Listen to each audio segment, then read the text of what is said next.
Buenos días a todas. Bonjour à toutes. Si vous me le permettez, on va commencer avec la première séance. Je suis accompagnée des 4 femmes qui font un travail très important, pertinent, indispensable en matière de sensibilisation, formation des professionnels, de développement communautaire, implication, engagement, travail avec les femmes, les hommes et les filles. Nous n'avons pas le temps de parler de façon large ou ample de leur travail, mais moi, personnellement, en tant que technicienne d'UNAF et travailleuse, on a eu le plaisir de partager beaucoup de moments de travail et de réflexions, des opportunités de partager des moments très importants qui nous ont montré les besoins des femmes qui vivent avec mutilation génitale féminine. C'est un thème, un sujet assez complexe, sensible, délicat, compliqué pour utiliser des termes d'un point de vue professionnel et personnel aussi. Donc, nous proposons de vous faire passer le message en montrant et en posant sur la table les conséquences les plus visibles, les invisibles, les conséquences qui touchent la qualité de vie des femmes, parler des besoins d'intervention et des prises en charge les plus urgentes et aussi les besoins de prévention. J'ai essayé de faire une compilation de toutes les expériences que j'ai reçues et je les ai mis sur un PowerPoint qui montrera les objectifs recherchés avec plus de clarté. Comme Ascension l'a déjà dit, ce sont les 9e journée. Vous avez participé à toutes ou presque toutes les journées. On va répéter des choses qui ont été déjà dites. La formation professionnelle, la formation ou l'origine de chaque personne qui est ici diffère, bien sûr, est différente. Donc, mais on ne va pas vous donner beaucoup de chiffres ou vous expliquer la mutilation, c'est que la mutilation. Mais si vous avez besoin d'explications supplémentaires, vous pouvez les dire en levant les mains. Nous allons nous concentrer sur des choses qu'on n'a pas déjà dit lors des éditions précédentes. Je vais utiliser 2 minutes pour créer une sorte de contexte commun à nous toutes les expériences de la vie, les expériences que nous avons vécues, nous laissent une trace, nous apprendre quelque chose, nous enseignent quelque chose, nous laissent des traces physiques dans notre corps, dans notre imagination, dans notre esprit, dans nos mémoires, nous construisent de façon biologique, endocrinologique. Ce sont des expériences que l'on vit tous les jours. Des expériences enrichissantes, des expériences qui passent inaperçues, même si importantes. D'autres sont plus importantes, mais je les oublie. D'autres ne sont pas importantes, mais laissent une trace plus importante et nous laissent ou nous créent d'une façon qui nous font penser ou demander à ce que les gens s'espèrent de moi, ce que le monde espère de moi, et qui construisent aussi notre identité, notre sexualité, notre façon d'être ici, notre estime de soi. Je pense que vous avez compris ce que je vais dire avec ça. Toutes les expériences sont vécues de façon individuelle et l'individualité doit être respectée toujours. Mais il y a quand même des expériences qui sont considérées plus intenses et d'une certaine façon traumatisantes parce qu'ils ont provoqué une blessure, une lésion psychologique, morale, physique, n'importe comment. Et ce sont des expériences traumatiques, traumatisantes parce qu'elles sont composées de variables de contexte qui causent une lésion. Une blessure. La MGF est l'une de ces types de conduites, de situations ou d'expériences traumatisantes. Même si chaque femme va les vivre avec, de façon différente, avec des ressources différentes, avec des conséquences différentes s'il y a des conséquences. Mais avec une analyse scientifique de la situation, on doit comprendre les spécificités de la situation et à partir de là, les conséquences que l'on peut extraire de ce type d'actes. Et voilà le point de départ pour cette séance. Comme la présidente du NAF l'a dit, et le message était clair, mais je vais quand même le répéter, le MGF se tient ou se passe dans un contexte de domination patriarcale, dans un contexte qui entraîne des variables, des spécificités que l'on connaît bien, mais aussi dans des contextes de pauvreté et d'exclusion, des contextes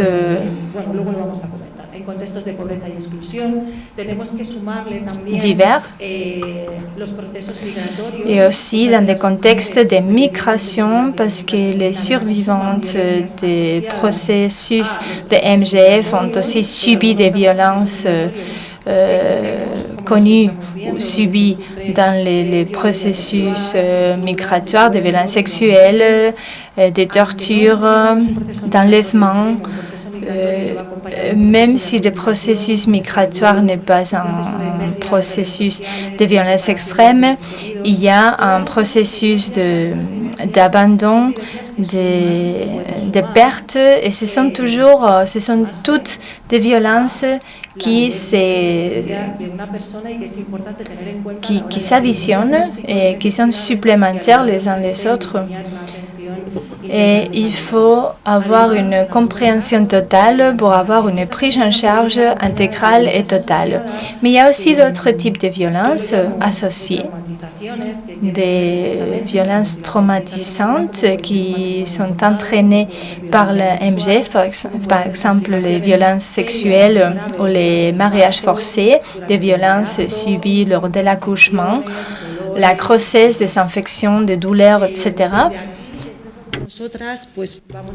D'ici, où nous allons essayer d'analyser la situation. On va laisser quelques temps pour que vous puissiez poser les questions correspondantes. Et sinon, on va continuer à travailler pour être capable de les répondre plus tard. Je voulais lancer une question. Vous pouvez répondre quand vous voulez. Nous pouvons faire un ordre de gauche à droite ou de droite à gauche, peu importe. Tu vas commencer, Fatou. D'après votre expérience avec les autres femmes et votre travail et la formation avec les professionnels, des possibles conséquences qui peuvent affecter ou avoir un impact les femmes, lesquelles sont les plus difficiles de visibiliser ou de rendre visibles pour vous? C'est-à-dire, normalement, les femmes, avec quel type d'aspect les femmes trouvent plus de difficultés à s'exprimer? Et pour la qualité de vie aussi. Bonjour, je suis Fatoumata Alaï de l'association de Guinée-Conakry. Je suis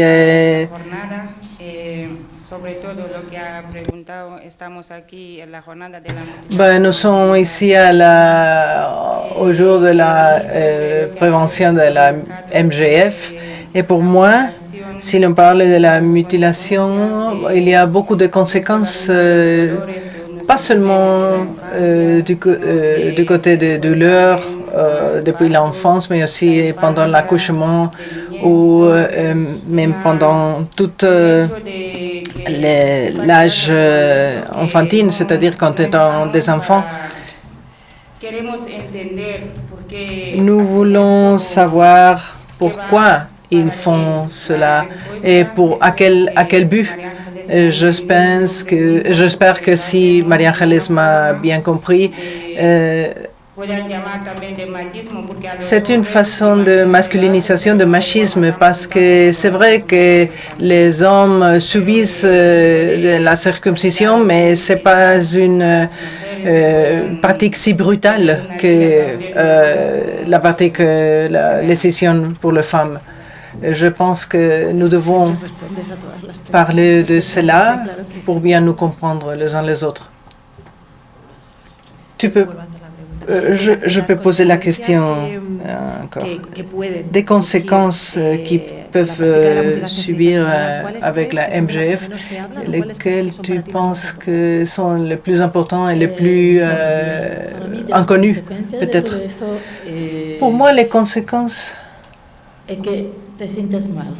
Bon, la conséquence la plus importante, c'est qu'on se sent mal avec soi-même. On va continuer à subir les traces psychologiques pendant toute la vie. Les personnes qui n'ont pas vécu cette expérience ne comprennent pas de quoi je parle. Du moment où on est excité, on commence à sentir douleur, mais aussi la préoccupation et la demande constante. Pourquoi? Il y a des choses qu'on ne peut jamais récupérer et on ne peut jamais savoir pourquoi on se sent différente, et surtout quand on sort de son pays d'origine et on vient à un autre pays comme ici, on commence à avoir la curiosité, on commence à se poser des questions si on n'aurait pas subi ce type de pratique, comment est-ce que je serais, comment est-ce que je sentirais la sexualité. Bon, là, on se sent différente. Et je pense que nous devons nous sentir tout le même. Je ne veux pas me sentir différente. Et quand on subit ce type de pratique, je peux sentir des choses et les autres gens ne me comprennent pas, parce que ça, c'est une sensation que tu ne veux pas sentir.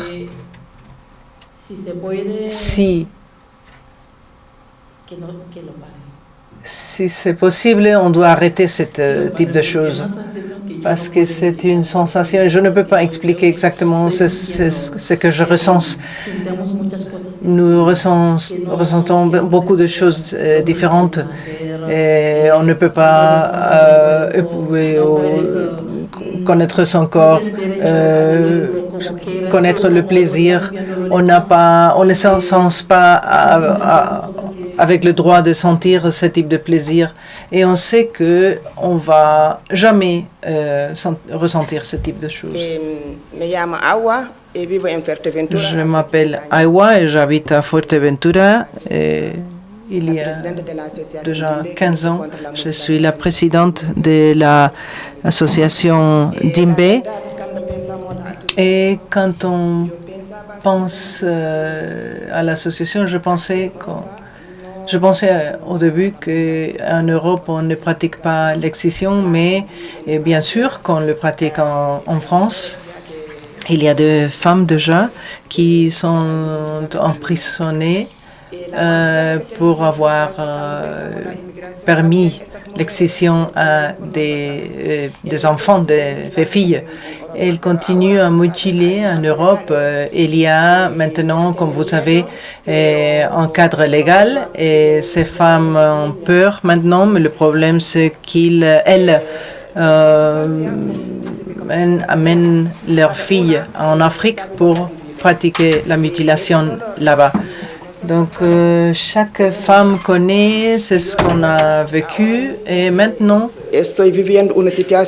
je suis en train de vivre une situation un peu compliquée parce que je n'ai pas pensé à autant de filles qui sont en train de subir des douleurs après la mutilation. Et le problème, c'est que le professionnel de Fuerteventura, par exemple, ne veulent pas se mêler. Et nous avons une fille de 25 ans d'âge et elle me dit toujours « Aywa, moi je préfère une professionnelle de dehors ». Marie-Ángeles connaît très bien ce dont je parle. Et il y a quelques mois déjà, elle suit la thérapie depuis quelques mois. Elle m'a dit Aywa, je ne peux pas encore parler en public, mais je lui dis non, mais tu dois essayer de le faire. Elle souffre beaucoup de douleur et maintenant on a fait la médiation entre des sœurs avec une fille qui a été mutilée à l'âge de 8 ans. On attend qu'elle va obtenir la protection internationale. Quand on a visité cette famille, j'étais en train de parler, de donner une conférence sur la mutilation. Je parlais, je mentionnais les infections, etc. Et j'ai vu qu'elle a commencé à pleurer. Elle a dit, il y a 7 ans que ma première fille a décédé et je ne pouvais pas imaginer que c'était dû aux infections que j'avais à cause justement de la mutilation. Et elle a dit, bon, je vais apprendre plus sur cela. Je suis africaine et je n'ai pas la formation. Et donc, à Fuerteventura, je commençais à rassembler tout le monde que je pouvais, mais il y avait des femmes qui disaient je ne peux pas venir parce que je suis en train de travailler, mais avec toutes ces actions que nous menons maintenant, la plupart des gens connaissent que ces infections peuvent tuer les enfants, les filles mutilées. Et le problème, c'est qu'elles s'étaient. Normalement, on doit parler. Nous devons, bien sûr, qu'elles disent je ne veux pas donner du mal à ma famille, je ne veux pas que ma famille ressente honte de moi. Mais non, nous devons parler et nous devons aussi parler de nos expériences pendant l'accouchement. Je n'ai qu'une fille et je suis très étroite. J'avais des problèmes pour l'accouchement. On m'a coupé partout et je ne pouvais pas marcher pendant 15 jours parce que j'avais des cicatrices partout et je ne voulais avoir plus d'enfants parce que j'avais tant souffert que vraiment je n'avais plus d'envie. Et bon, je ne veux pas parler pendant si longtemps. Je vais laisser la parole à ma collègue. Elle est une championne. Merci beaucoup pour l'invitation. C'est un plaisir de partager avec tous ces collègues. Je suis d'accord avec les autres collègues. La MGF, on ne vit jamais la mutilation génitale féminine d'une façon uniforme. Chaque personne est un monde et chaque personne le vit ou la vit d'une façon différente. Pendant beaucoup d'années, j'ai vécu dans cette lutte à essayer de prévenir, éradiquer et même éduquer sur la MGF. Et je racontais mes expériences et ma vie.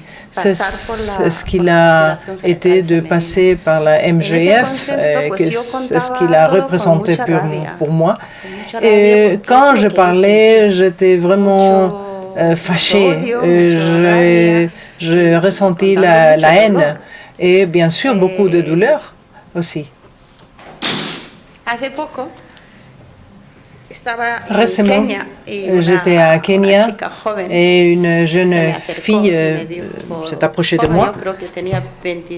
Je pense qu'elle avait 25 ans ou 20 quelques. C'est difficile à supposer l'âge des femmes qui ont une peau si belle comme nous.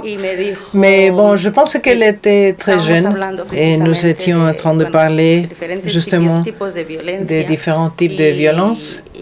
Et on a parlé bien sûr de la MGF. Elle s'est approchée de moi et après elle m'a dit je subis la MGF. Bien sûr que je ne soutiens pas cette pratique. Je suis contre cette pratique, mais je n'aime pas ce que vous faites. Et j'étais vraiment surprise, choquée. Elle m'a dit, bien sûr, quand vous parlez de la MGF, vous dites que les femmes qui ont passé par la MGF et qu'elles ne ressentent pas de plaisir, et c'est ce que vous faites. Même pour les femmes qui ont été excitées mais qui ne savaient pas qu'elles étaient différentes, vous faites qu'elles connaissent le fait qu'elles ne peuvent pas subir ou expérimenter du plaisir. Donc, vous créez des doutes, vous créez une sensation de honte pour ces femmes. Et je n'avais jamais pensé à ça, parce que bien sûr, je parle de ce que je ressens et j'essaye d'éduquer à partir de mon expérience. Mais je n'ai jamais pensé que ça pourrait arriver, parce que je pensais, bon, chaque femme a une expérience différente. Mais nous devons changer peut-être les stratégies, bien sûr en essayant de ne pas faire du mal à personne.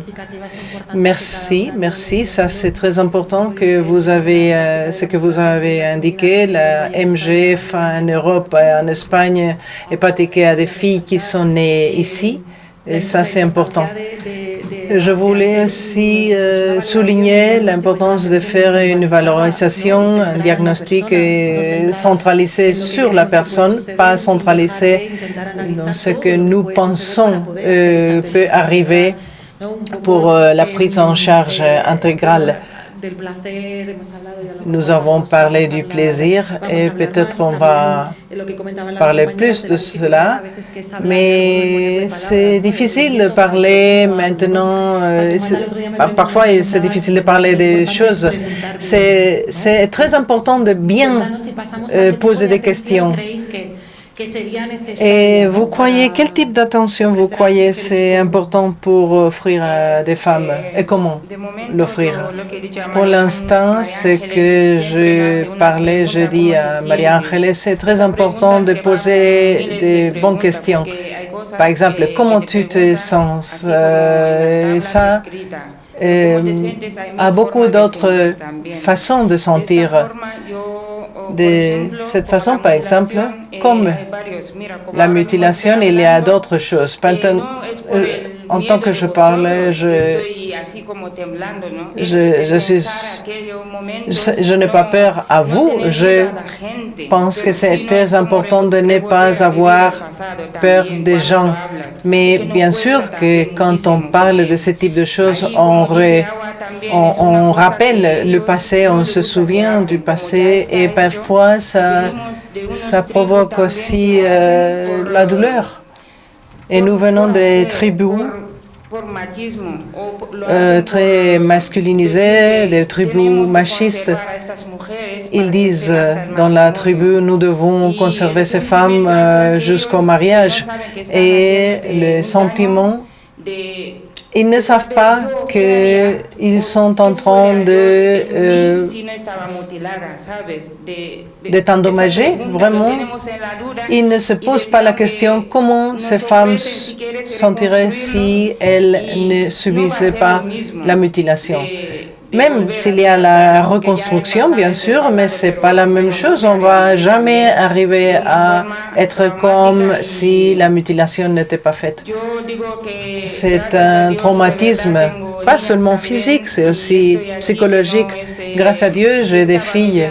Et si j'étais en Afrique, en ce moment-là, je pense que mes filles seraient déjà mutilées. Mais ici, grâce à l'expérience des gens comme les autres femmes qui sont en train de lutter et qui nous racontent les conséquences de la MGF, nous avons plus d'informations, nous avons plus de confiance. Nous pouvons parler avec les hommes avec plus d'informations et moins d'ignorance. Parce que si tu es en Afrique, c'est comme une nuage, tu te trouves dans un cul-de-sac. Parce qu'il y a la tradition, il y a le poids lourd de la patriarche et de la tradition. Donc, maintenant, on n'a plus de connaissances sur les connaissances.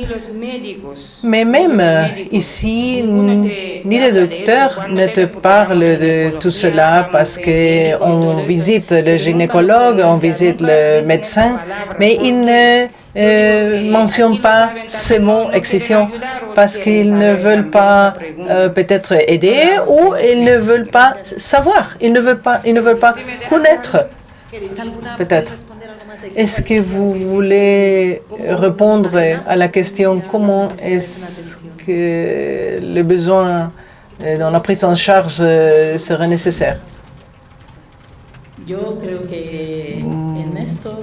Je pense qu'il y a beaucoup de choses qu'on peut faire pour que même si la douleur et les conséquences ont passé, c'est vrai, mais il y a une façon de comprendre la personne, la psychologie de cette personne qui ont subi cette pratique et les aider.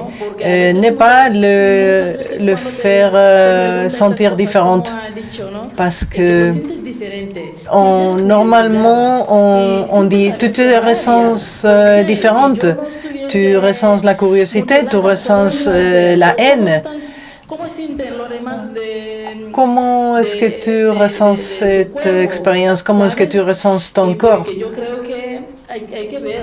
Je pense que c'est important de chercher une façon de poser des questions plus sensibles et de savoir et de connaître. Mais on doit sensibiliser beaucoup.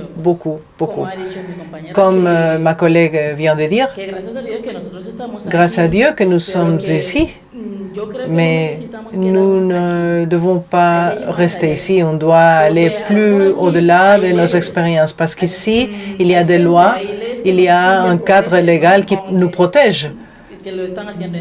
Bien qu'en France, il y a des cas de mutilation et c'est à la cachette. Mais même si tu vois que c'est pas normal, même si tu peut-être tu n'es pas d'accord, comme tu es né dans ces types de traditions, même si tu n'es pas d'accord, si ça te cause la douleur. Je me souviens que, par exemple, j'avais subi ça et on te achète beaucoup plus de jouets, de la bonne nourriture, ou même on t'achète des vêtements pour t'acheter, on peut dire, pour que tu puisses donner ton accord à la mutilation. Et ça, c'est en Afrique. Et je me souviens que j'ai même désiré de la subir une deuxième fois, même s'il y avait la douleur. Mais on te convainc là. Et nous devons avoir besoin du soutien psychologique.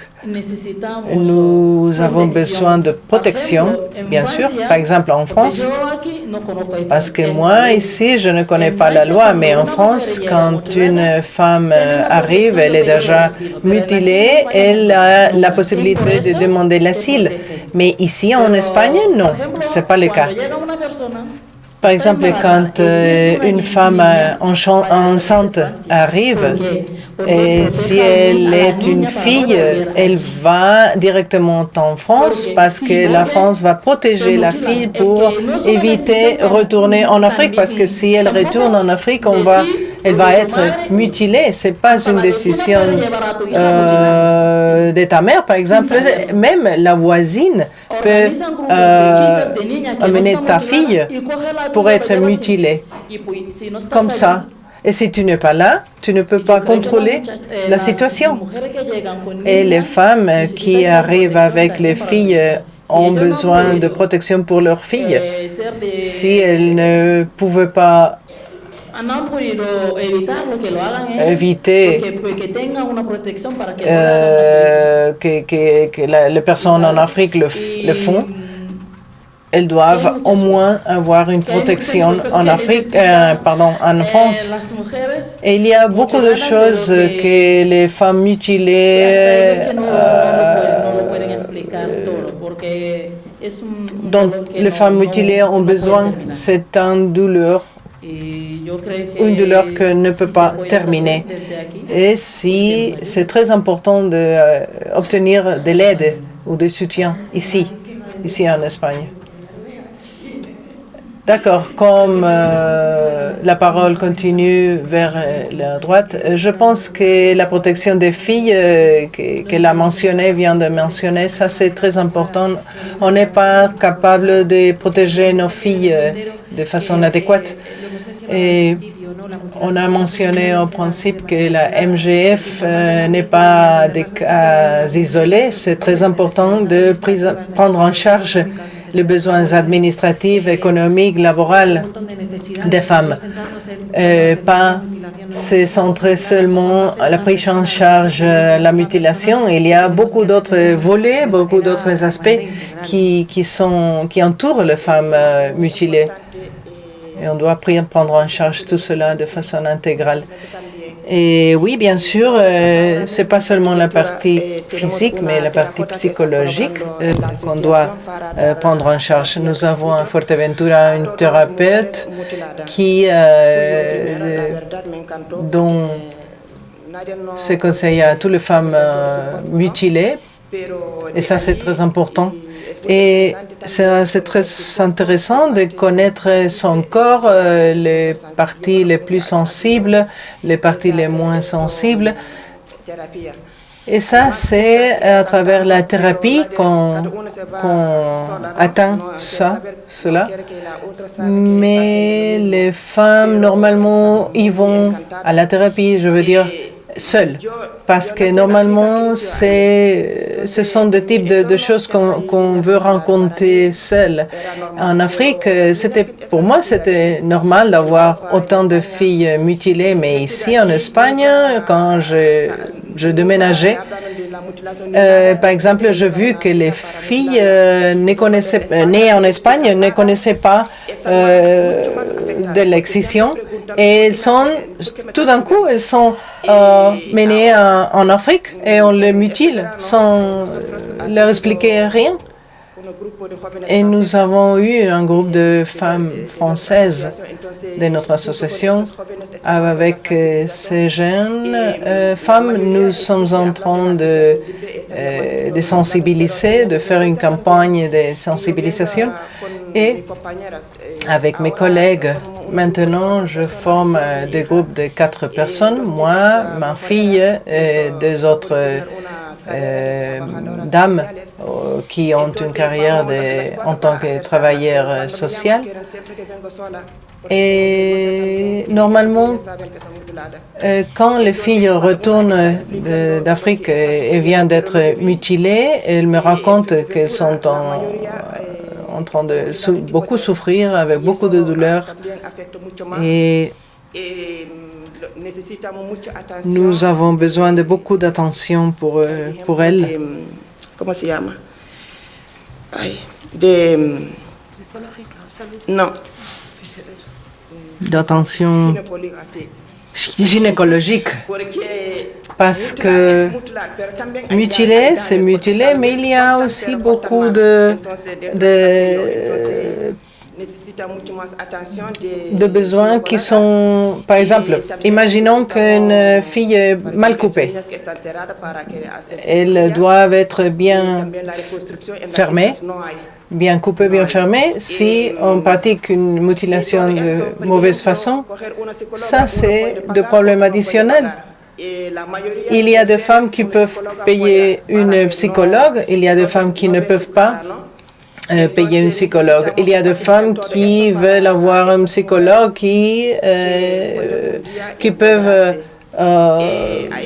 les assister en ligne, c'est-à-dire pour ne pas voir la mine, le visage, parce qu'elles ressentent honte et ne veulent pas qu'elles connaissent qui elles sont. Et nous avons aussi un cas d'une fille de 8 ans et il y a normalement ce sont des cas urgents parce que si ces filles de 8 ans par exemple ou cette fille concrète, si elle retourne en Afrique, elle va être mutilée. Et il y a des personnes qui pensent que c'est urgent de mutiler ces filles. Il n'y a pas de médecine, de pharmacologie contre la mutilation, donc on doit avoir beaucoup de soins et on doit prêter beaucoup d'attention à des filles espagnoles qui sont nées ici parce qu'on doit soutenir aussi ces filles. C'est très important. En Fuerteventura, par exemple, dans les îles Canaries, on ne savait pas qu'il existait cette pratique. Et je parlais dans une manifestation, j'étais en train de parler de l'excision, de la mutilation, et toutes les personnes qui m'ont écouté étaient vraiment surprises parce qu'elles ne savaient pas qu'il y avait cette pratique en Fuerteventura, mais bien sûr qu'il y a aussi. Et pour mon opinion personnelle, nous devons travailler ici, en Espagne, mais aussi en Afrique, en coordination.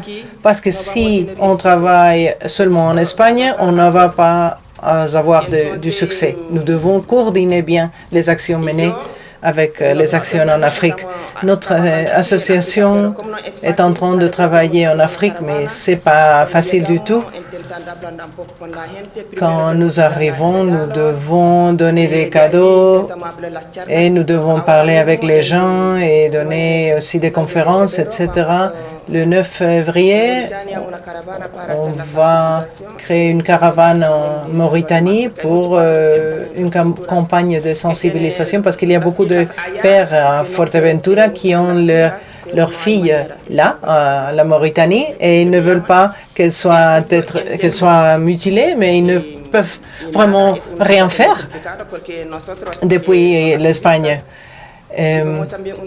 Nous sommes des activistes et chaque fois que je parle, les gens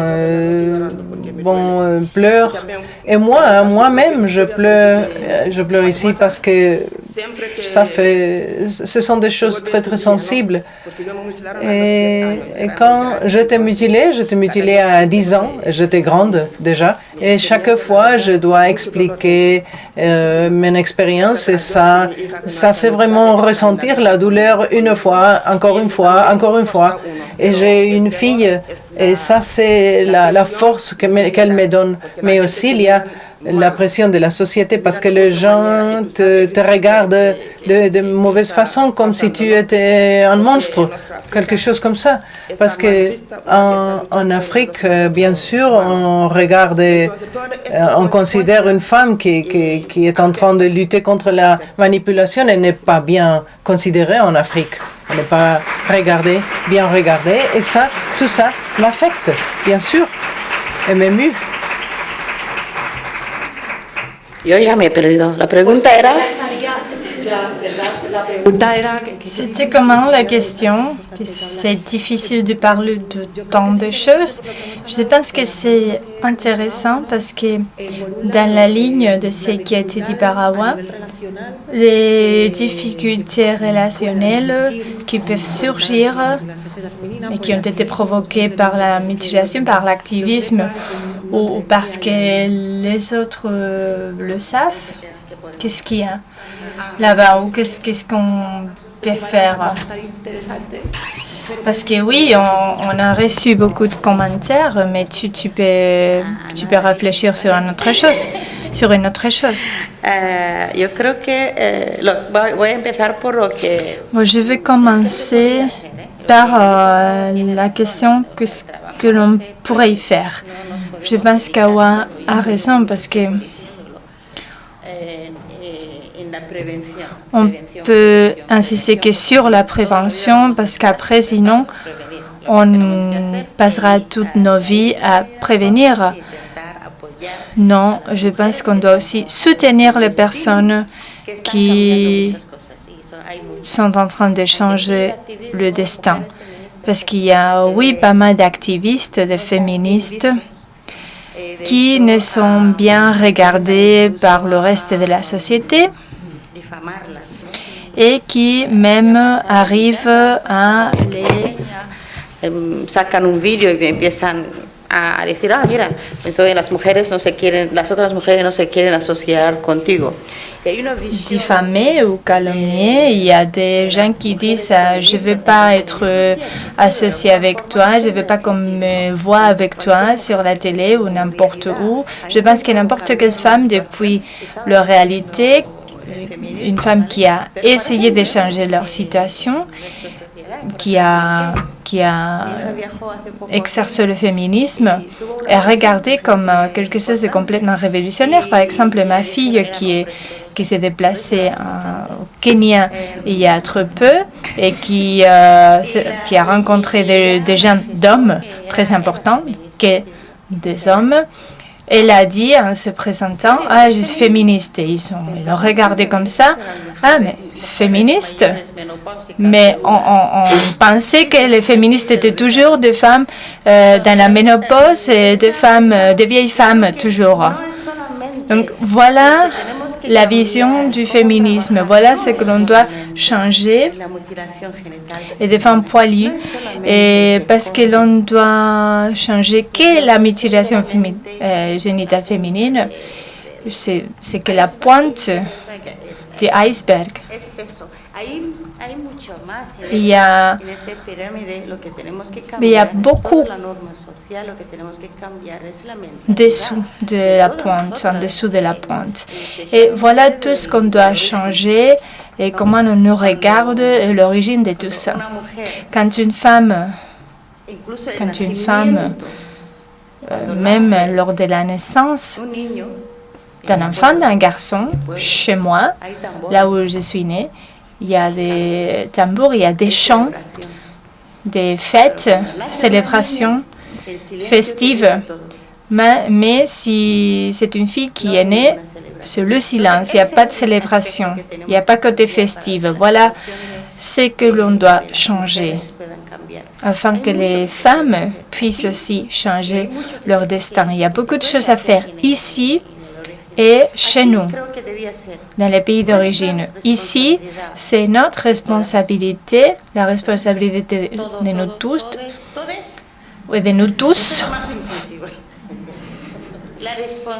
la responsabilité de nous tous et toutes afin de penser quel type de soutien, d'initiatives, de mouvements, de personnes, mes sœurs qui commencent à pousser, à faire pousser leurs initiatives afin de leur soutenir avec les ressources et la formation dont elles ont besoin.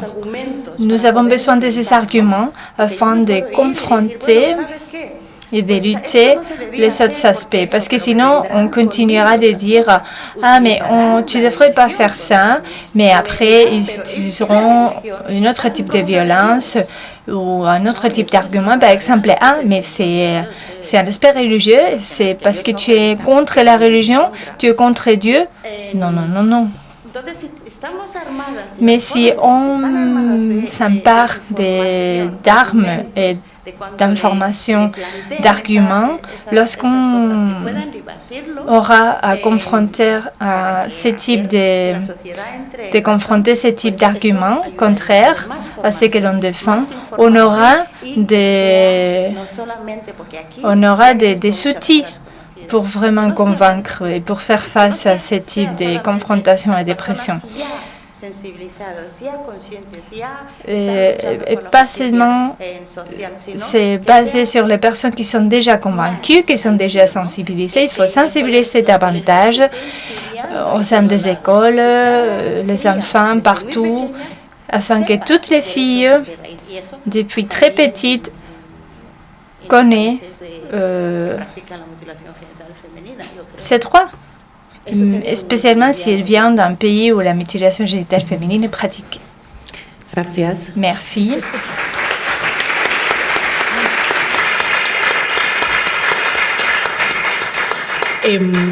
Si nos apetece seguir, Si vous avez envie d'approfondir sur ce type de sujet, si vous avez donc envie,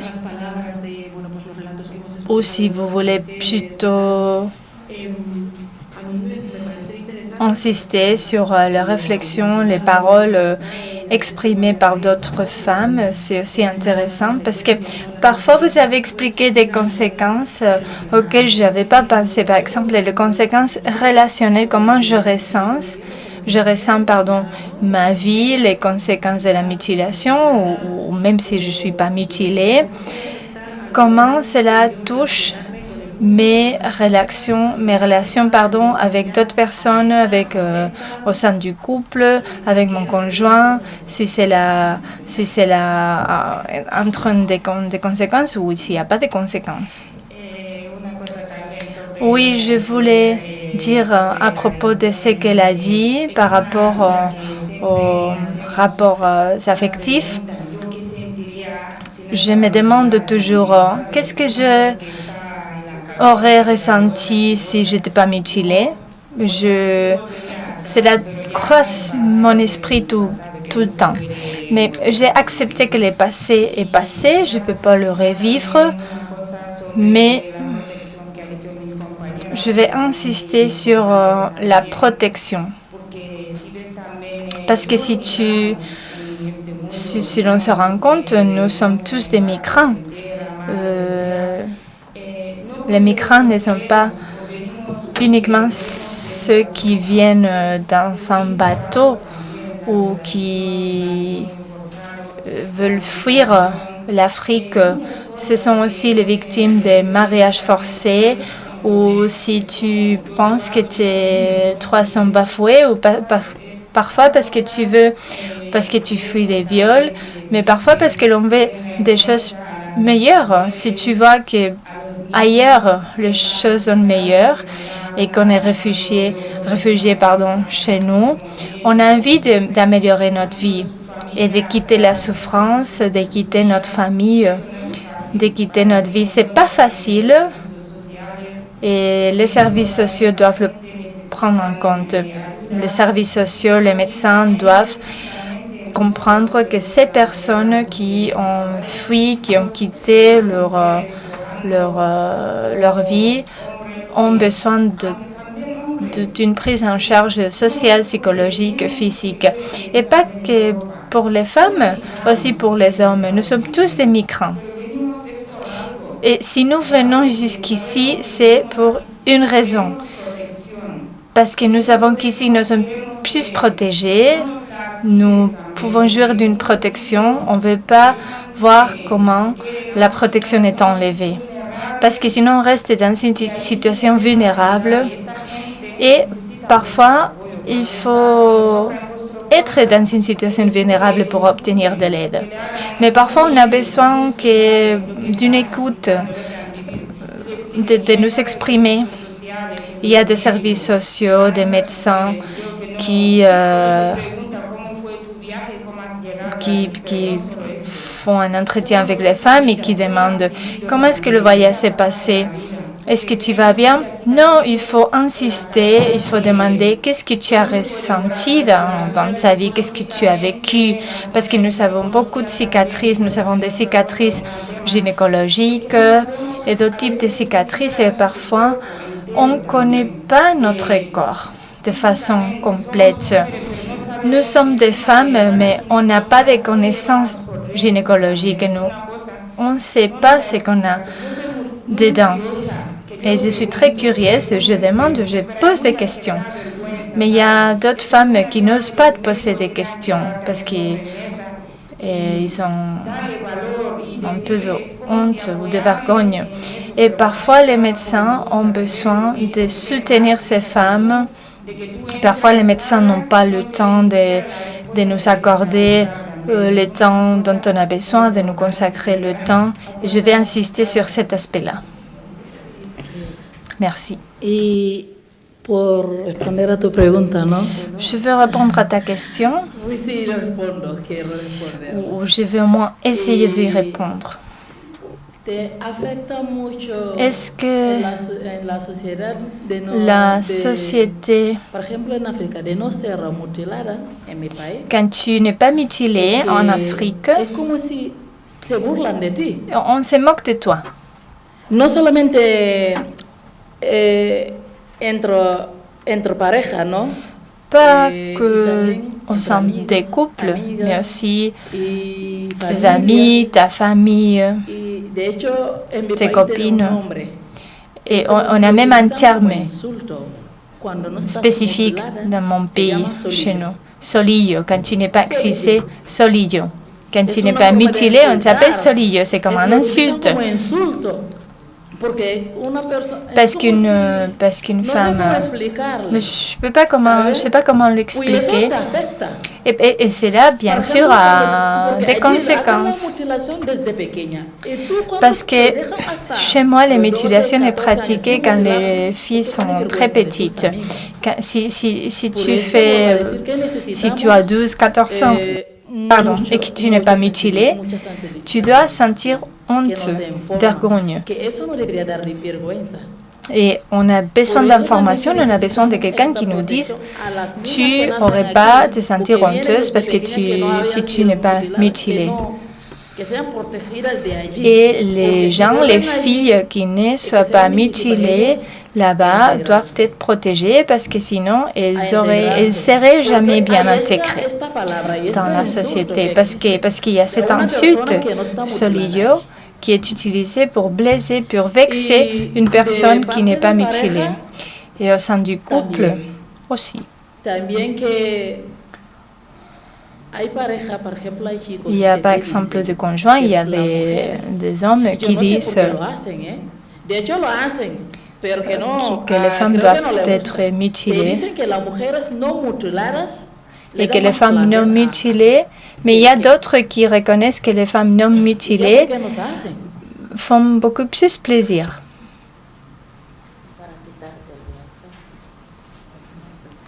Et tú estás allí. Et alors pourquoi mutilées?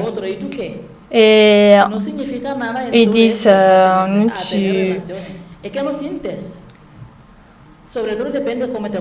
il y a des gens, il y a des garçons qui disent que les femmes mutilées font plus plaisir et d'autres qui disent le contraire. Et oui, d'accord, mais et nous?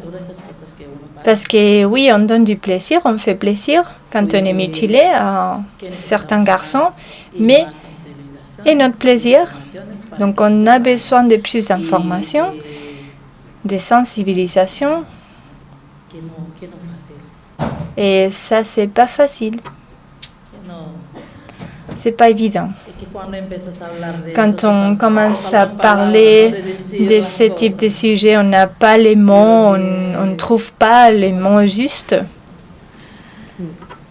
C'est vrai. Parfois, on ne trouve pas les mots. Et, par exemple, une demande qu'on a quand on organise ces journées, c'est de trouver les paroles, de trouver les mots pour pouvoir s'exprimer.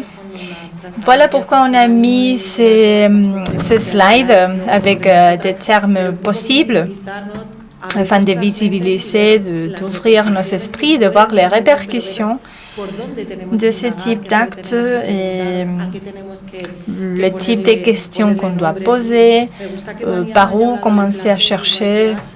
C'est bien de parler du plaisir. Et les mandats de genre sur la sexualité des femmes existent. Ils sont là pour les survivants de la mutilation. Et je pense que le plaisir des femmes est mutilé, si vous me le permettez. Et on ne peut pas prévoir, on ne peut pas créer une prophétie qui soit auto-achevée, parce que c'est important d'incorporer les perspectives, les approches personnelles afin que chacun puisse ressentir le plaisir comme il veut ou comme elle veut. Je pense que les filles qui, par exemple, rentrent dans le pays d'origine de leurs parents pour les vacances, qui sont excisées à cette occasion-là, elles restent, par exemple, 3-4 semaines avec la blessure là-bas, et après elles rentrent en Espagne. Et par exemple, les professionnels de santé, les médecins, les professeurs, les enseignants devraient par exemple faire une sorte de vigilance avant le départ des filles et après qu'elles rentrent afin de voir si elles ont été excisées pendant les vacances ou non. Et ils utilisent par exemple, un miroir pour voir, pour regarder le clitoris, la vulve des enfants, et par exemple menacent les femmes, les mères, et leur disent la fille n'est pas excisée, n'est pas mutilée. Si après les vacances en Afrique, elle rentre mutilée ou excisée, on va te dénoncer. Et aussi, elle vigile les blessures parce qu'elles savent que c'est dangereux. Et si une mutilation est déjà pratiquée, elles doivent, les gynécos ou les médecins doivent vigiler que la blessure soit bien guérie. Et par exemple, pour faire pipi, etc. Et pour le plaisir, pour ce qui concerne le plaisir, oui, il faut aussi organiser des ateliers avec les hommes, parce que la plupart des hommes africains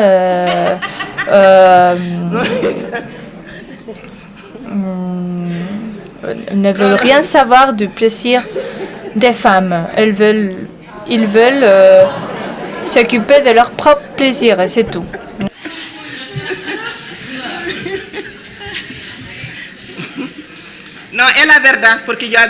C'est vrai parce que j'ai vécu avec une Africaine, avec une Française, et la question du plaisir, la notion du plaisir est complètement différente pour l'Africaine et pour la Française. Mais c'est comme ça, c'est vrai. Et donc, si on subit un manque de plaisir, il faut s'aider les uns les autres, les unes les autres. Je suis désolée de vous parler comme ça.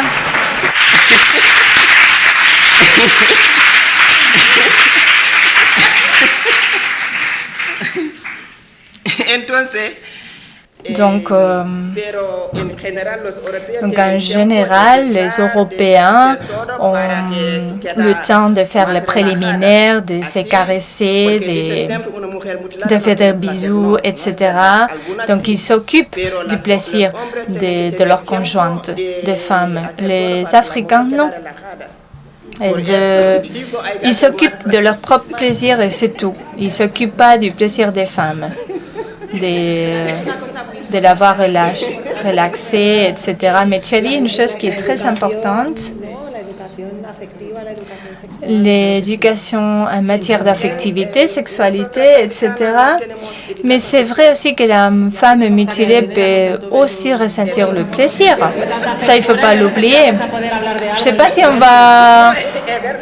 Parce que vous savez, maintenant, dans les écoles, on ne peut pas parler de certaines choses. Je ne sais pas si on va nous censurer. Donc, c'est comme un tabou, la sexualité, non? On n'en parle pas. Tu peux toucher ta tête, ta main, mais si tu te touches par ici, ah non, c'est interdit, tu ne peux pas toucher là-bas. Mais pourquoi c'est ton corps? C'est comme toucher la tête, c'est comme toucher n'importe quelle partie de ton corps. Mais non, on ne parle pas, on n'en parle pas.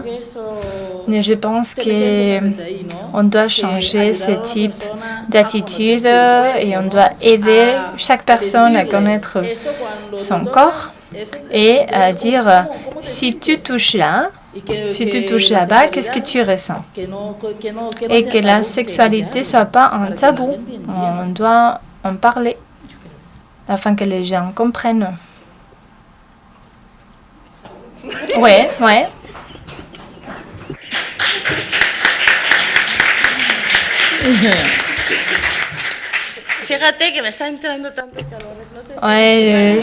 j'ai chaud. Je ne sais pas si c'est la ménopause ou le fait qu'on parle de sexualité. Parce que c'est un sujet tabou qui fait de la honte. On ne reconnaît pas que l'on doit parler des hommes et des femmes. Je vais vous raconter une chose horrible que j'ai fait il y a très longtemps. En 1998, j'avais un groupe de femmes qui étaient mes amies. J'essayais de les rééduquer en matière de sexualité. Nous étions toutes mariées avec des enfants et on était mutilées. Et je voulais qu'elles ne mutilaient pas leurs filles. J'organisais des choses. Et un jour, j'ai dit, on va regarder un film, on va louer un film, un DVD, une vidéo. Bon, je suis allée, j'ai dit, je vais louer un film porno. Et j'étais comme ça, j'essayais de me cacher parce que je ne voulais pas être vue. Mais pour moi, c'était un mystère. Je n'avais jamais vu un film porno. Mais j'avais entendu parler. Et je voulais le regarder pour voir si c'était bon, si c'était mauvais. Donc on a eu la cassette, la vidéo, on l'a mis. Et je me rappelle de la réaction de nous toutes. On s'est caché les yeux, la tête. Si on nous regardait maintenant et on nous enregistrait, la vidéo serait virale aujourd'hui. Parce que c'était comme un scandale, on était scandalisés. Mais finalement, on l'a vu jusqu'à la fin, parce que pour nous, c'était comme un documentaire. Parce qu'on ne s'attendait pas à ça. On n'en savait rien. Mais nous savions que nous avions quelque chose là-bas, ou que nous avons eu quelque chose parce qu'on était toutes mutilées. On nous avait enlevé quelque chose de là-bas, mais on ne se touchait pas. C'était une zone interdite, complètement interdite au sein du couple. Mais c'est comme tu le disais, si au sein de ton couple, il y a la confiance et que ton conjoint et sensible et qui essaie de toucher le point le point qui te rend plus sensible, là, à ce moment-là, tu ressens du plaisir. Mais je ne permettais pas à mon mari de me toucher, mon ex-mari maintenant. À chaque fois qu'il essayait de toucher, je le tapais sur la main parce que j'avais peur. Qu'est-ce qu'il va y trouver? Qu'est-ce que je vais ressentir? Est-ce qu'il va me blesser? Est-ce que ça va... Est-ce que ça va gêner? Mais c'est très nécessaire pour tous et pour toutes. No sé bien cómo vamos de tiempo. Je ne sais pas si on est dans le temps accordé ou non. Bon, comme j'ai organisé, comme j'ai fait un PowerPoint, je veux le montrer parce que, comme Asa le disait, je ne voulais pas créer des désespérances ou je voulais vous montrer les conséquences dans le contexte de la violence de genre, d'autres violences associées, en voyant le panorama, la vision générale et depuis des approches professionnelles différentes. La thérapeute dont elle parlait pourrait apporter une approche thérapeutique, physiothérapeutique. Et j'étais interpellée parce que à Wadi, j'étais avec UNAF et d'autres associations. Et on y est resté cette semaine et on a formé plus d'une centaine de professionnels. S'il n'y a qu'une seule personne, s'il y a une seule personne qui a appris quelque chose après notre travail, donc c'était un échec. Parce que si un seul professionnel sanitaire se sent interpellé et a réagi, si on a formé plus d'une centaine de personnes avec toutes les ressources qu'on a mobilisées, c'est un complet échec. Parce que le travail de sensibilisation qu'on a organisé à Fuerteventura était énorme. Il y a beaucoup de gens, et des femmes et des filles qui ont besoin de ces actions. Et AWA fait des efforts énormes. Il y a des écoles qui sont interpellées et qui font des efforts. Mais on a parlé avec des psychologues et des pédagogues et on a vu le paradoxe parce qu'on parle beaucoup des conséquences médicales et gynécologiques, mais il n'y a pas beaucoup de gynécos et des médecins qui s'engagent et qui s'impliquent. Ce sont surtout les professionnels psychologiques plutôt. Donc il y a un déséquilibre qu'il faut combler. Donc j'en profite pour dire que oui, les blessures psychologiques sont très différentes, très importantes. Et je pense que la prise en charge psychologique féministe avec une perspective, une approche de genre peut beaucoup contribuer à guérir les femmes. Mais on doit engager aussi les professionnels médico-sanitaires parce que c'est aussi complètement indispensable. Et Asha disait, bon, si tu regardes ces slides, tu peux dire, ah, mais c'est touchant, c'est surprenant parce qu'il y a pas mal de souffrances, des conséquences horribles. Mais je voulais vous demander de ce que vous connaissez des femmes avec lesquelles vous travaillez, quelles sont les ressources personnelles que les femmes doivent utiliser pour se confronter à ce type de conséquences, des violences qu'ils subissent. Podéis empezar como queráis. Sí. Has dicho cómo gestionamos las violencias. Comment on gère les vivants, les conséquences, les ressources personnelles dont tu te sers? c'est compliqué, Se encuentra, digamos, mais no todo el mundo tiene la misma fuerza, no pas todo tout le monde a le même niveau de force et d'énergie, enfrentar, no todo el et d'envie mundo de lutter. Et pas tout le monde reconnaît les violences. hablando de mi experiencia Mais personal, a mí me personnellement, ha ayudado mucho enfocarme en la lucha. ce qui m'a aidé, c'était de me concentrer sur mon travail, la lutte contre la mutilation. Me ha ayudado mucho enfocarme Cela m'a y beaucoup centrarme, creo que aidé a través de lo parce que que hago, comme ça, je me suis concentrée sur ce que je fais.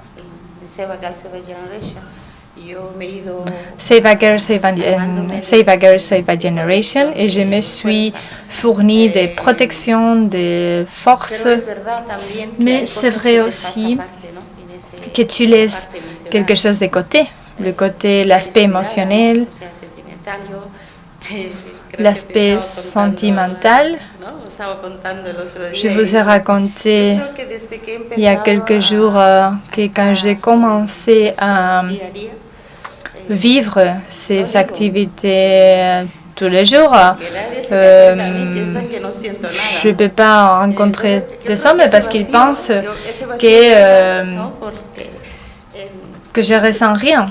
Je ne peux pas draguer et personne ne me drague.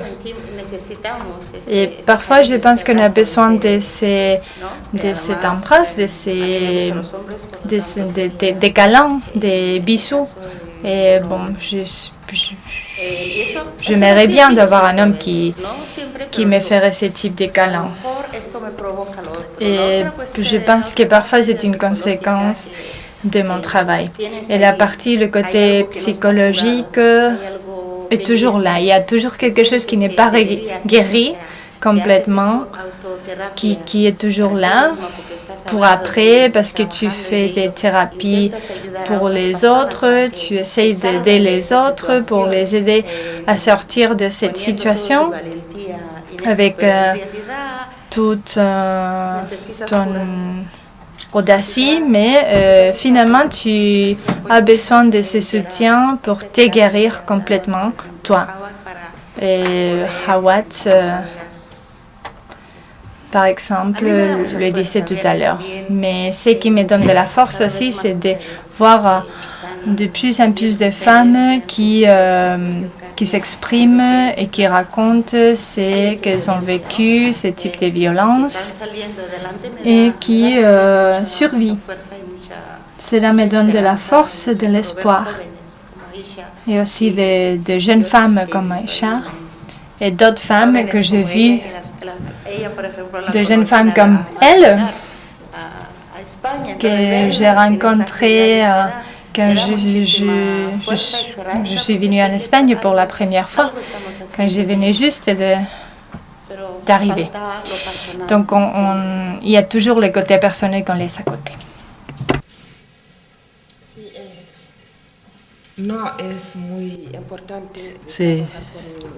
C'est très important de travailler avec les jeunes. Très, très important.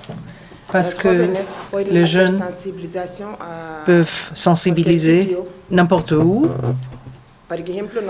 Par exemple, nous avons une fille de 10 ans qui est en train de sensibiliser à la Mauritanie et ça fonctionne très très bien parce qu'elle parle avec les autres filles.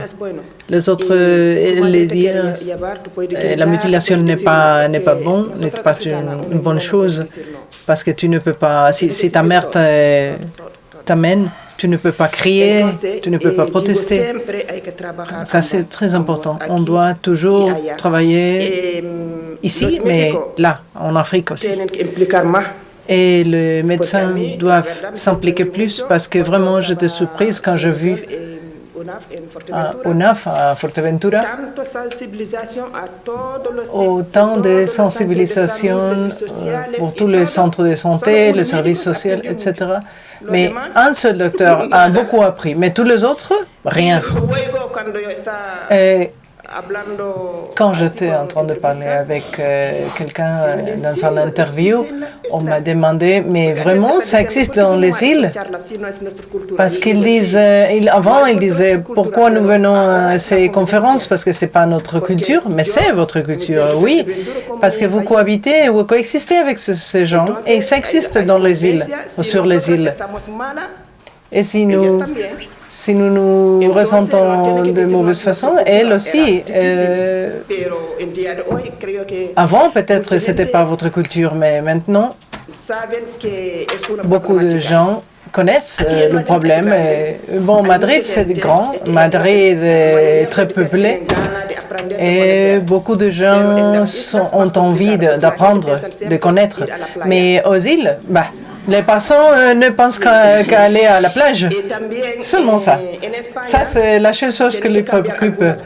Et en Espagne, beaucoup de choses doivent changer parce qu'en France, il y a beaucoup de formations où, bien que tu sois pauvre, tu peux atteindre la connaissance, tu peux atteindre les informations, tu es renseigné. Mais ici, en Espagne, si tu es pauvre, mon Dieu, tu dois travailler toute la journée pour maintenir ta famille. Et il y a beaucoup de gens qui ont envie de travailler, de connaître. Ils ne peuvent pas. Ils doivent comprendre la culture espagnole. Bien sûr, nous venons ici, nous devons comprendre votre culture, la culture espagnole. Mais la plupart des gens ne peuvent pas y aller parce qu'ils sont tout le temps en train de travailler et ils ne peuvent pas dédier du temps à plus connaître. Donc, la formation est très, très importante parce que la pauvreté, c'est l'ignorance. Si tu n'as pas d'études, tu ne peux rien faire. Ça, c'est mon opinion personnelle.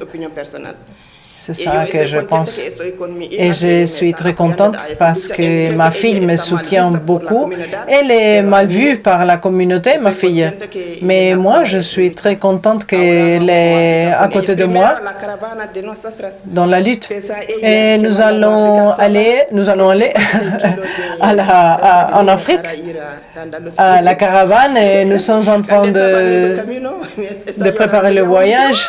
Et quand elle était en train de préparer, elle a crié, elle m'a appelé par téléphone. Elle a dit, oh, mes dents font mal. Mais c'était la pression seulement parce qu'elle subissait beaucoup de pression pour la préparation du voyage. Elle savait que ce voyage allait être compliqué. Et maintenant, au moins les personnes qui sont ici peuvent aider les personnes qui sont là, en Afrique, je veux dire. Et ça, c'est l'idée. Les enfants doivent aussi sensibiliser et nous devons bien sûr parler avec les femmes et essayer de sensibiliser les mères aussi.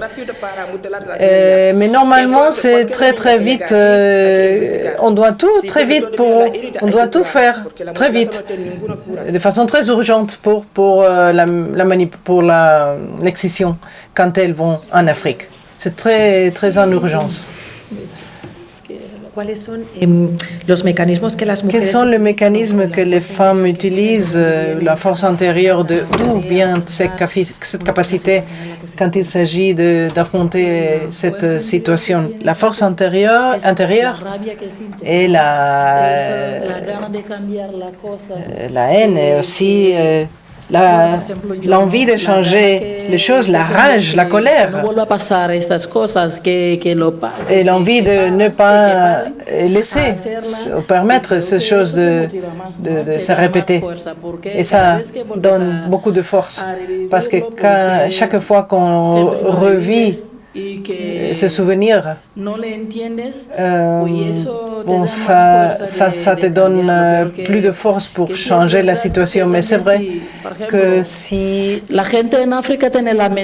par exemple, vous connaissez que les gens, la mentalité en Afrique est très différente de leur mentalité ici. Et si bien que tu esos tipos de personas, pero que también hay el tema económico, ¿no? Hay el medio, que siempre hay la familia. tu veux agir de façon bonne, mais il y a la famille aussi, beaucoup d'obstacles, c'est-à-dire je dois travailler, je ne peux pas m'occuper de ma famille parce que je n'ai pas le temps. En France, au moins, quand tu arrives, on te donne l'opportunité d'avoir quelque chose pour toi, pour t'occuper. Si tu veux étudier, par exemple, ou connaître plus d'informations, on te facilite la vie. Mais ici, ça n'arrive pas. Ça ne passe pas. Donc, ça n'arrive pas, je veux dire. Il y a beaucoup de filles ici en Espagne qui viennent et qui veulent rester, mais normalement, elles se renseignent avant de venir. Par exemple, nous, ici, nous disons, en Espagne, tu as ce droit, ce droit, ce droit. En France, tu as cet autre droit, cet autre droit. Mais en France, justement, pour être quand tu es excisé, tu as droit à des papiers. Mais ici pas. On te donne en France un peu d'argent pour que tu puisses dédier ta vie à quelque chose d'utile. Mais ici, non, ce n'est pas le cas ici. Quand tu commences à travailler, en France, on te donne aussi, pas seulement d'argent, mais beaucoup de choses. Mais c'est vrai qu'après, quand tu travailles, on t'enlève tout cela. Mais au début, on t'a aidé, au moins. Mais ici en Espagne, on ne te donne rien. Même ici en Espagne, même les Espagnols ont besoin d'aide parfois. Mais les entités qui travaillent dans ces types de choses, s'ils veulent travailler, je pense que le thème économique il est très, très, très important, surtout avec les Africains, parce que les Africains, comme je viens de dire, nous avons la mentalité différente. Ici, tu travailles par amour, on peut dire, parce que tu veux dédier ta vie à ce type de travail, tu es convaincu de la lutte. Mais là, il est très, très difficile de trouver une personne ou un groupe de personnes qui font ce type de choses sans gagner de l'argent pour ces activités. Et c'est pour cela que je dis qu'on doit faire les choses par amour. Parce que quand tu arrives en Europe, on te dit que tu es facile.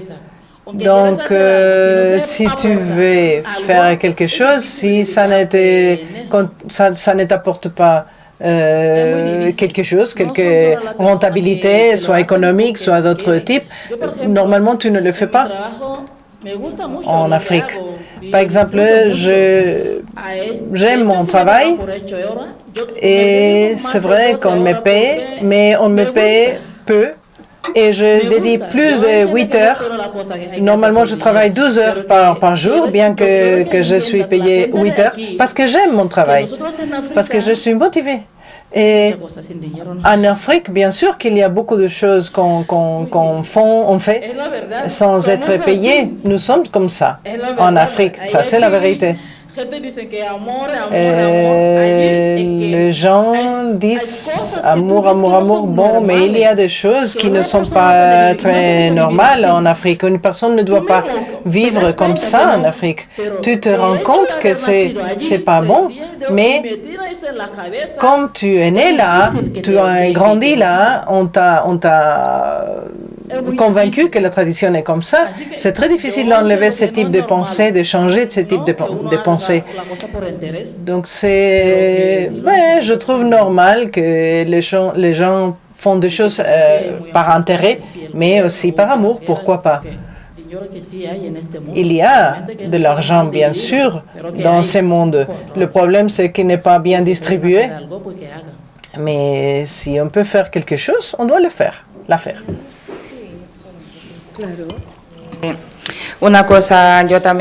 Je voulais ajouter aussi à ces mots, l'éducation sexuelle super importante parce que c'est pas seulement les femmes qui doivent l'avoir, aussi les hommes, parce que c'est pas seulement ici en Espagne, on doit renseigner, on doit éduquer aussi hors d'Espagne, en Afrique, par exemple, en Amérique latine.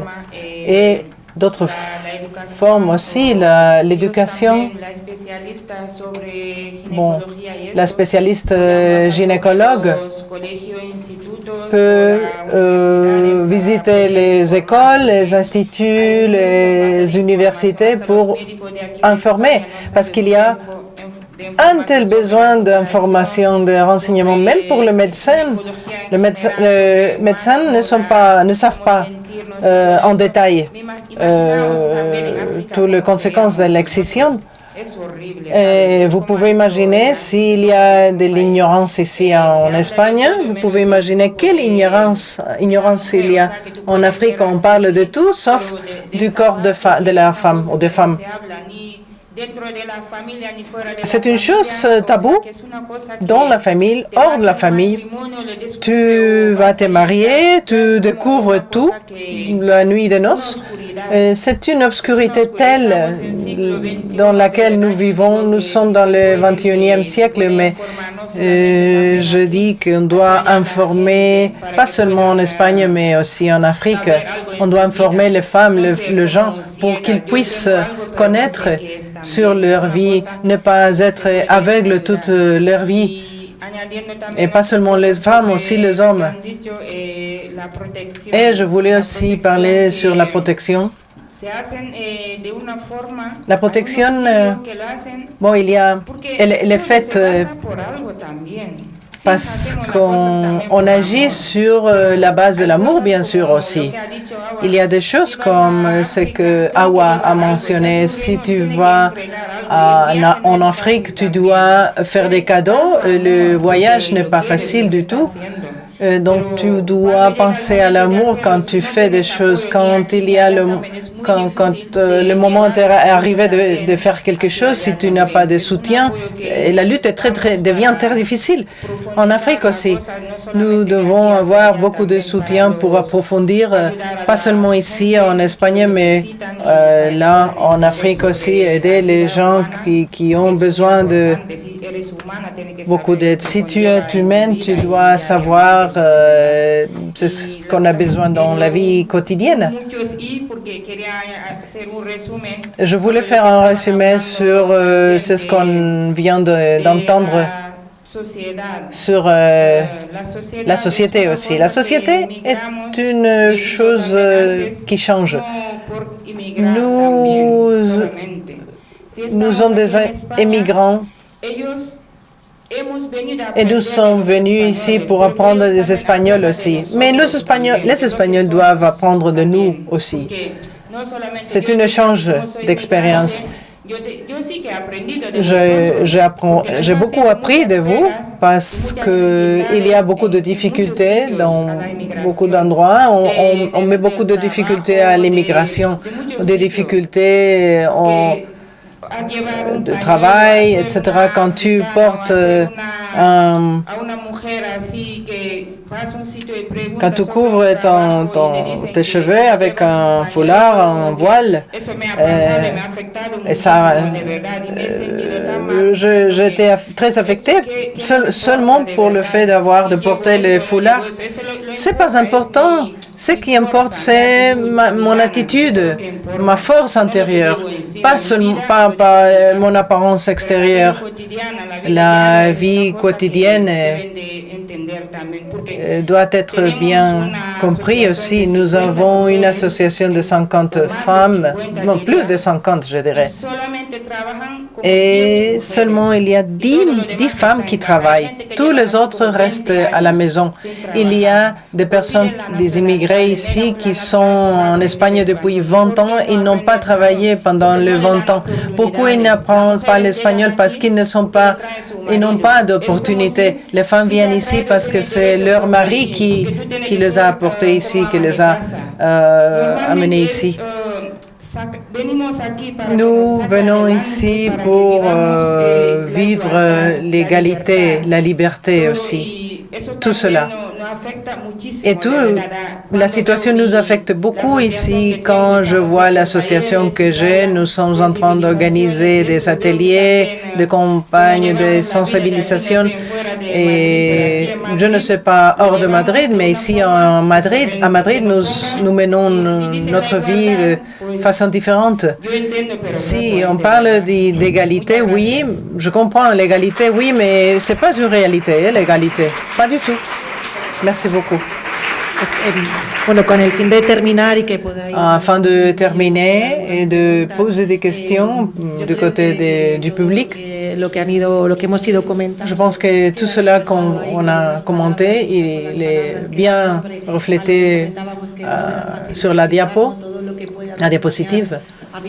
Tout ce qui peut accompagner au fait de vivre avec la MGF et d'autres maladies associées.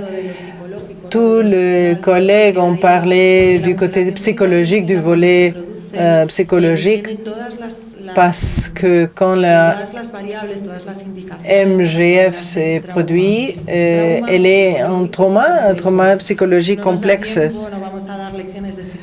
On ne va pas donner des leçons de psychologie ici, mais je pense que c'est important de dire que c'est un trauma et nous devons offrir un champ de prise en charge intégrale.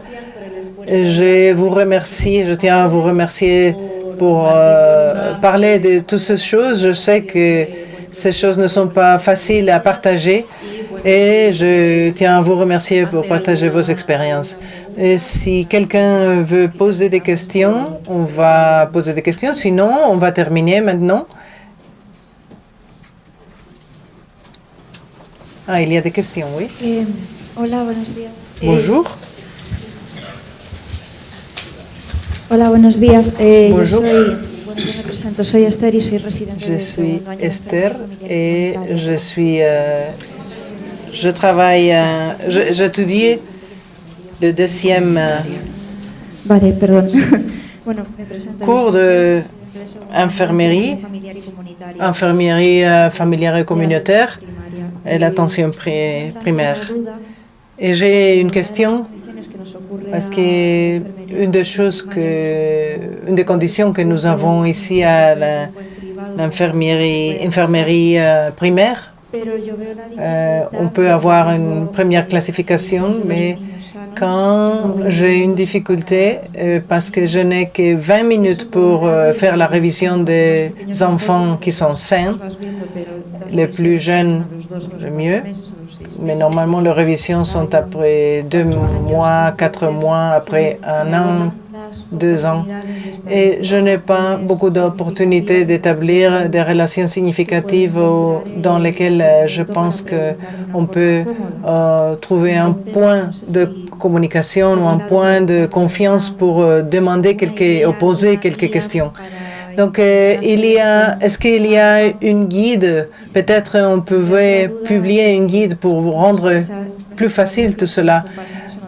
Et aussi, je n'aime pas faire des comparaisons, mais quand on a dit qu'on doit parler avec l'utilisation de mots exacts sans avoir peur d'entamer ce type de choses, de thèmes, je demande si demander ouvertement à une femme qui vient avec leurs enfants, les filles, et vous allez voyager en Afrique, vous avez l'intention de faire l'excision.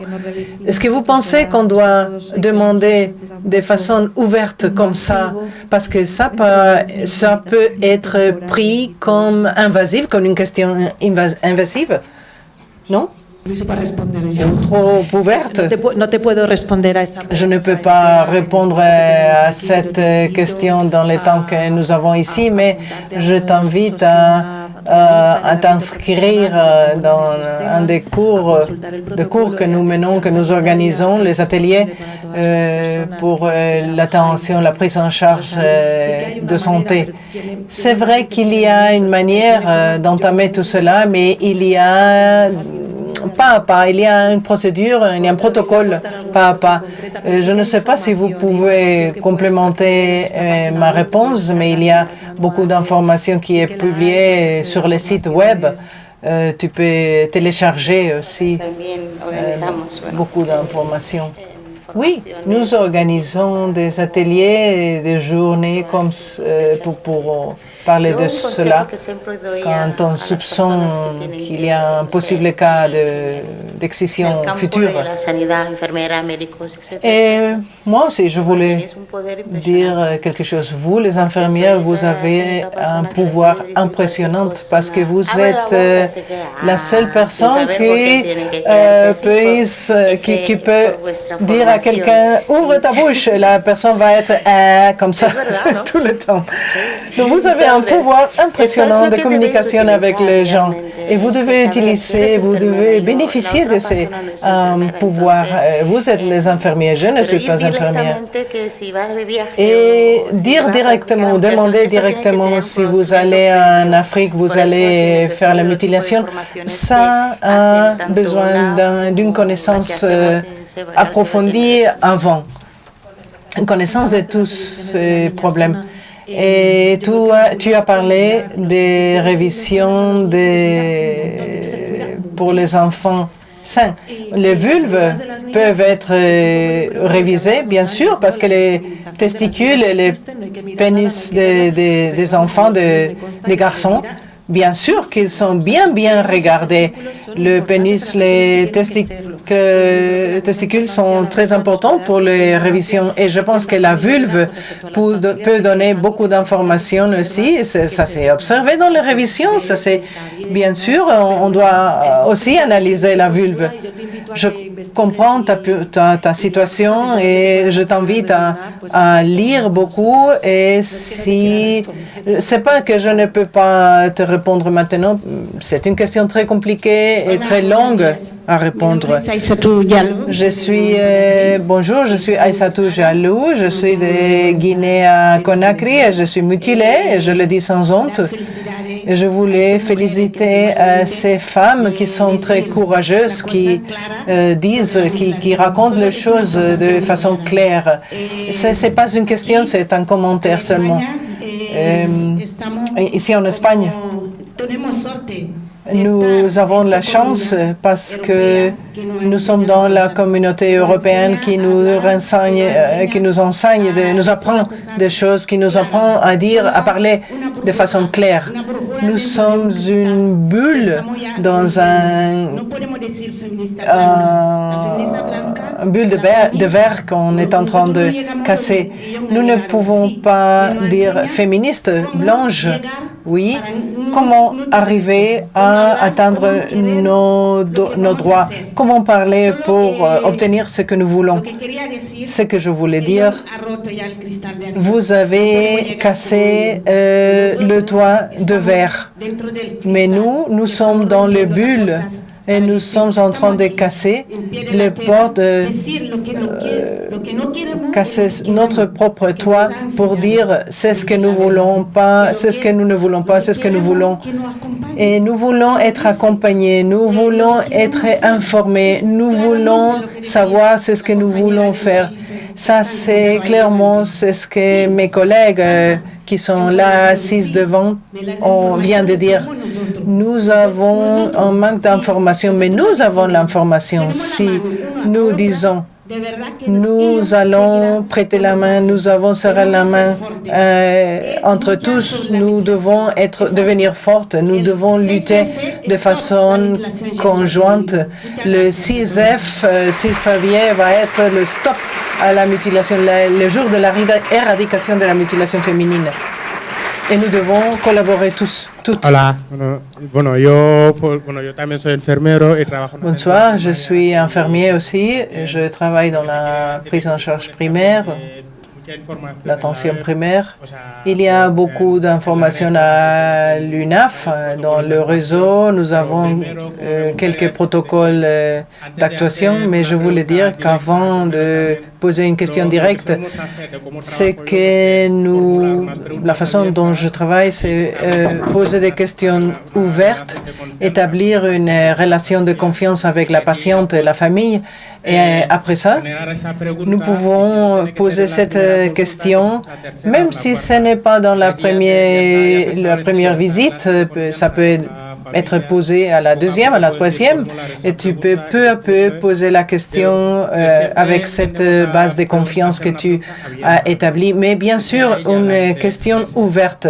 Laissez pas une question de oui ou non, parce que nous devons laisser la patiente de s'exprimer, la laisser parler, vraiment. Nous avons un protocole commun au niveau étatique, mais nous sommes en train de travailler dans le réseau de MGF. Et là, on peut avoir toute l'information, on peut trouver toute l'information nécessaire dans le réseau, le site web, pour réaliser ton travail. Bonjour, je voudrais savoir votre opinion, votre avis. Pourquoi vous pensez que on pratique la MGF? C'est pour le contrôle de la natalité féminine, c'est pour le contrôle de la femme, c'est pour des raisons traditionnelles, de tradition. Pourquoi? Moi, je crois que la raison la plus importante, ils disent que quand une femme n'est pas mutilée, n'est pas excisée, c'est comme une pute. C'est comme un peu si tu vas avec les hommes. Tu as beaucoup d'envie d'avoir sexe.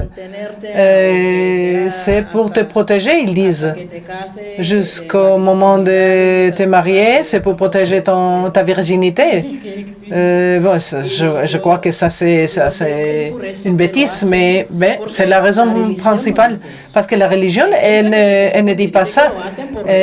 Il y a des personnes qui le disent parce que c'est le courant qui t'impose ça. Non, mais c'est pas ça. La religion ne t'oblige pas. Peut-être la circoncision pour le garçon, ça c'est dû à des raisons de religion judaïque, oui. Mais dans le cas de la mutilation féminine, non. Pas du tout. Tu ne peux pas trouver ce type d'information dans le Coran.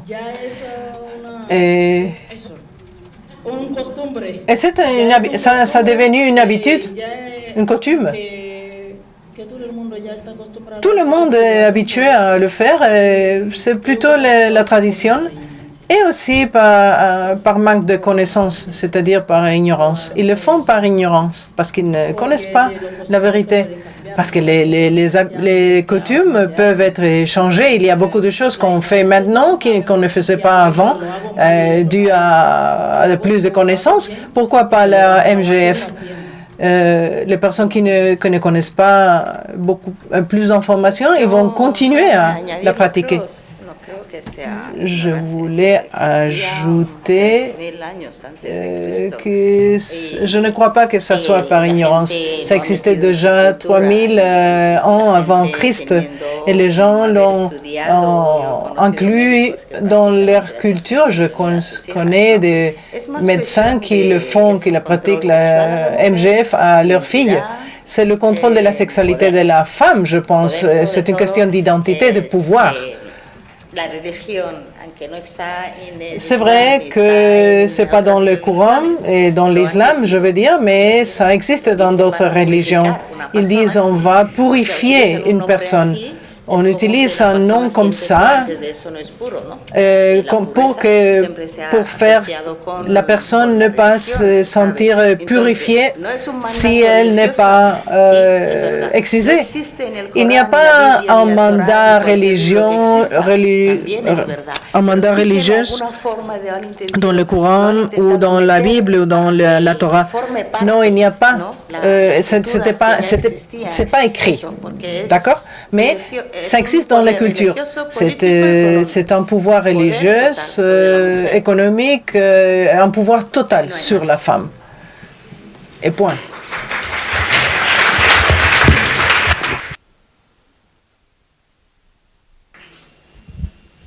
Buenos días, soy Caridia Brigitte. Bonjour, je m'appelle Caridia Brigitte et je voudrais vous remercier pour tout ce que vous avez dit.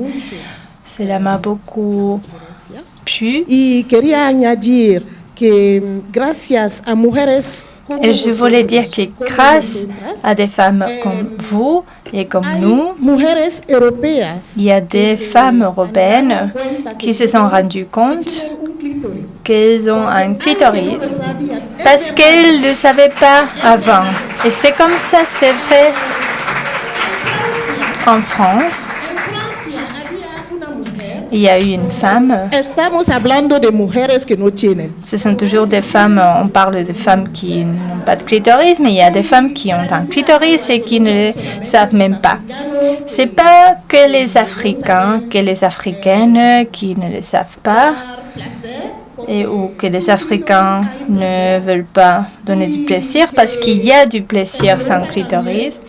Mais en Europe, il y a des hommes qui ne savent pas comment donner du plaisir, comment faire plaisir.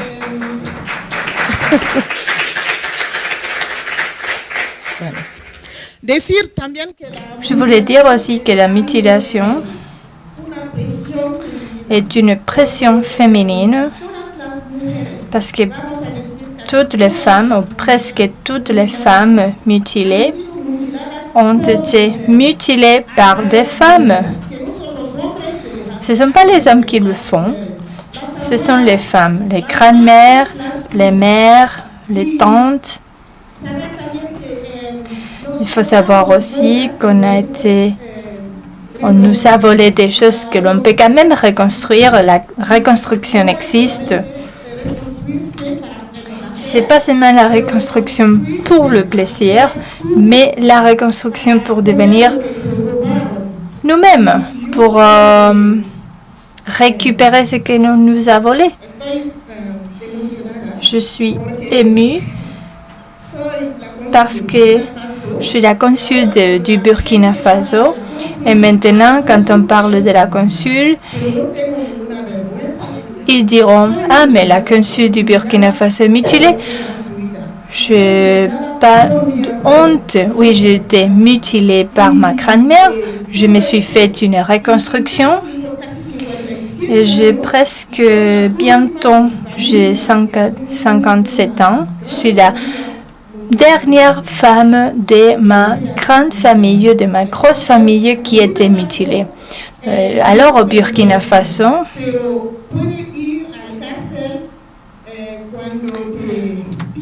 une personne qui mutile peut être emprisonnée ou bientôt le sera. Et je voulais dire à Mariam que la mutilation est interdite, complètement interdite. Et tu as parlé du toucher, de que tu voulais te toucher. Oui, tu peux te toucher maintenant, mais en Afrique, c'est complètement interdit. Si tu veux te toucher, tu dois le faire en privé.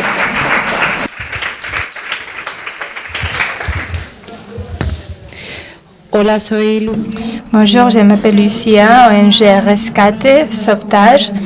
Je voulais poser quelques questions pour les collègues de la Mauritanie, Burkina Faso, etc. Je voulais savoir si vous avez eu l'occasion de refléter dans vos rapports ce qui se passe et ce qui font les autorités. Parce que si vous ne l'écrivez pas, on dirait que cela n'existait pas. Et c'est surtout important pour les demandeurs d'asile parce que tout ce qui n'est pas écrit ne peut pas être typifié comme délit. Parce que la persécution des femmes mutilées est un fait. Je voulais aussi demander à la consul du Burkina Faso qu'il est important de refléter les délits sur papier. Non, je dis, oui, en général, l'exception confirme la règle. En général, et en général, il y a des hommes africains qui prennent leur temps pour faire plaisir aux femmes. Mais c'est très rare. En Mauritanie, il y avait un garçon qui avait des problèmes avec sa femme et qui voulait battre sa femme. Et je suis allée.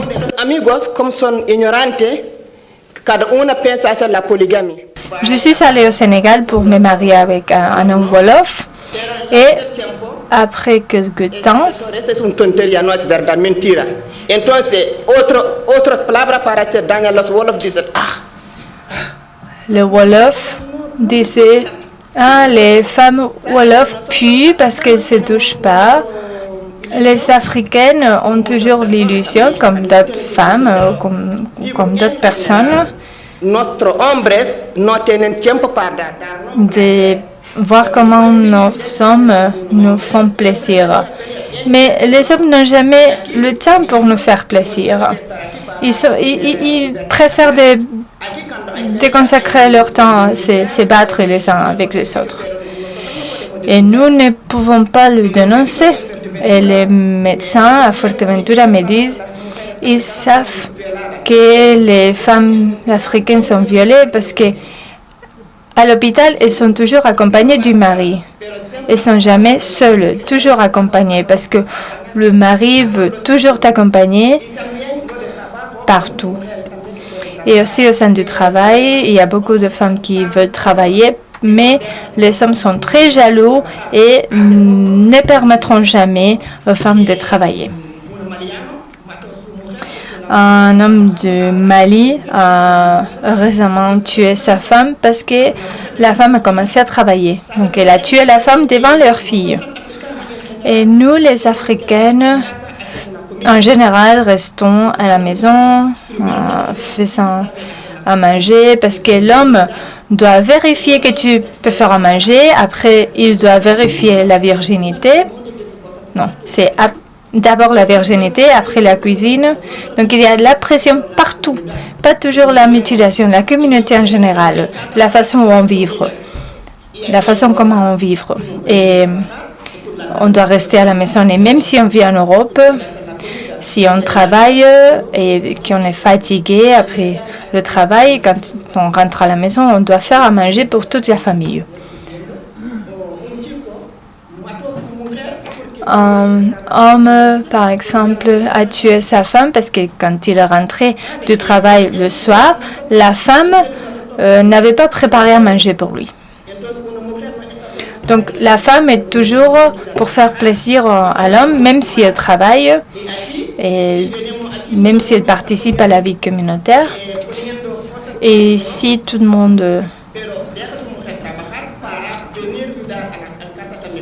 dit des bêtises, si c'est que l'homme qui travaille, c'est pas assez pour bien vivre. Quand j'étais petite, j'ai vécu au Burkina Faso parce que mon père était du Niger et moi avec mes sœurs étions au Burkina Faso avec ma mère. Mais ma mère vient du Sénégal, mon père, comme je dis, du Niger. Il y a toujours des problèmes avec les ethnies. Et j'ai aussi mon oncle au Burkina Faso, donc je connais bien la réalité du Burkina Faso.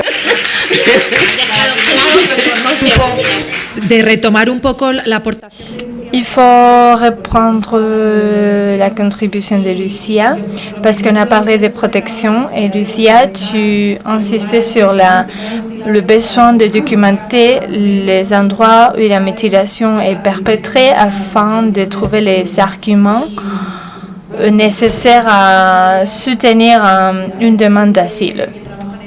N'est-ce pas? Oui, je pense que ce sont les organismes qui travaillent sur le terrain et les organismes qui travaillent ici doivent faire l'effort de faire une carte des lieux de la mutilation afin de trouver ces arguments. Et vous, la consul, ferez un travail de documentation et de ressources important pour faire cette carte. Ceci est que le début. On va faire une pause maintenant, mais après, on a des conférences très, très, très importantes et très intéressantes. On va faire une pause maintenant pour boire un café qui a été organisé par la chef Fatoumata Binef Après, il y a une conférence de Sandrine qui parlera en français et il y aura la traduction, l'interprétation simultanée. Pour cela, vous avez besoin des casques. Merci.